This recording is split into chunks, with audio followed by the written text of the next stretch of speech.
the magnetic field due to a current carrying circular loop of radius 3 cm at a point on the axis at a distance of 4 meter from center is 54 microtesla. What will be the value of the center of loop? അപ്പോൾ question നമ്മളോട് ചോദിച്ചിരിക്കുന്നത് 3 metre radius ആണ് നമ്മുടെ ലൂപ്പിനുള്ളത്. ഈ ലൂപ്പിൽ നിന്നും 4 metre ദൂരത്താണ് നമ്മുടെ point എന്ന് പറയുന്ന പി ഇരിക്കുന്നത്. സോ ആ പോയിന്റിനെ എക്സ്പീരിയൻസ് ചെയ്യുന്ന മാഗ്നറ്റിക് ഫീൽഡ് ആണ് നമുക്ക് കണ്ടുപിടിക്കേണ്ടത്. സോ നമുക്ക് എഴുതി field along axis of coil.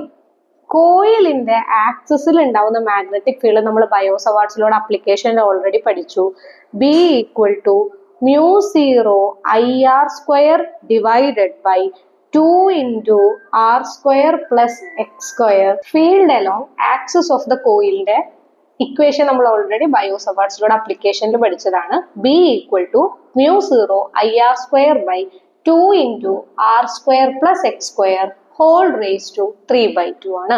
അതേപോലെ തന്നെ അവിടെ നമ്മൾ at the centre of coil, ഇവിടെ നമ്മൾ രണ്ട് മാഗ്നറ്റിക് ഫീൽഡ് എഴുതുന്നത് കൊണ്ട് അതൊന്ന് ഐഡന്റിഫൈ ചെയ്ത് എഴുതാൻ വേണ്ടി നമ്മൾ ഇവിടെ ഒരു ബി ഡാഷ് എന്ന് ഇട്ട് കൊടുത്തു.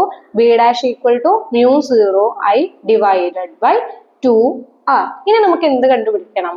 B dash divided by B. ഇവിടെ നമുക്ക് എന്താണ് ഫൈൻഡ് ഔട്ട് ചെയ്യേണ്ടത്? ബി ഡാഷ് ആണ് ഫൈൻഡ് ഔട്ട് ചെയ്യുന്നത്. സെന്റർ ഓഫ് കോയിൽ കാരണം ഉണ്ടാവുന്ന മാഗ്നറ്റിക് ഫീൽഡാണ് കണ്ടുപിടിക്കേണ്ടത്. So B dash divided by B നമുക്ക് എങ്ങനെ കാണാം? Mu 0 I divided by 2R into 2 into R square plus X square whole raised to 3/2 divided by mu 0 IR square. നമുക്ക് cancel ചെയ്യാൻ പറ്റുന്നതൊക്കെ cancel ചെയ്യാം. mu 0 Iയും mu 0 Iയും ക്യാൻസൽ ചെയ്യാം. 2ഉം 2ഉം നമുക്ക് cancel ചെയ്ത് കളയാൻ പറ്റും. ബാക്കി അവിടെ എന്താണുള്ളത്? R square plus X square whole raised to 3/2 divided by R cube ആണ് അല്ലെ. ഇവിടെ ഒരു R ഉണ്ട്, ഇവിടെ ഒരു R സ്ക്വയർ ഉണ്ട്. അത് രണ്ടും മൾട്ടിപ്ലൈ ചെയ്ത് അത് എന്തായി മാറും? R ക്യൂബ് ആയിട്ട് മാറും. ഇനി നമുക്ക് ഇവിടെ ഡിസ്റ്റൻസ് ഓൾറെഡി തന്നതാണ്. R എന്ന് പറഞ്ഞു കഴിഞ്ഞാൽ എത്രയാ?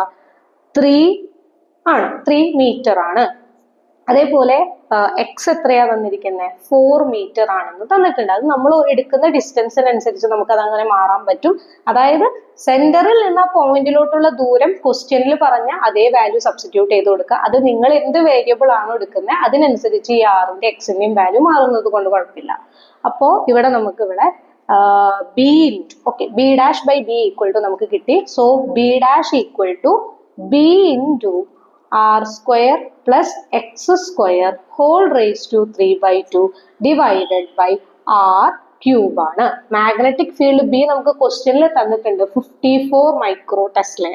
So 54 into 3 square plus 4 square whole raised to 3/2 divided by 3 cube ആണ്. ഇത് നമുക്ക് സോൾവ് ചെയ്യാം. ഇനി 54 into 3 square plus 4 square whole raised to 3/2 ചെയ്താൽ നമുക്ക് 125 കിട്ടും. 3 ക്യൂബ് 27 ആണ്. ഇത് സോൾവ് ചെയ്ത് കഴിഞ്ഞാൽ നമുക്ക് 250 മൈക്രോ ടെസ്ല എന്ന് കിട്ടും.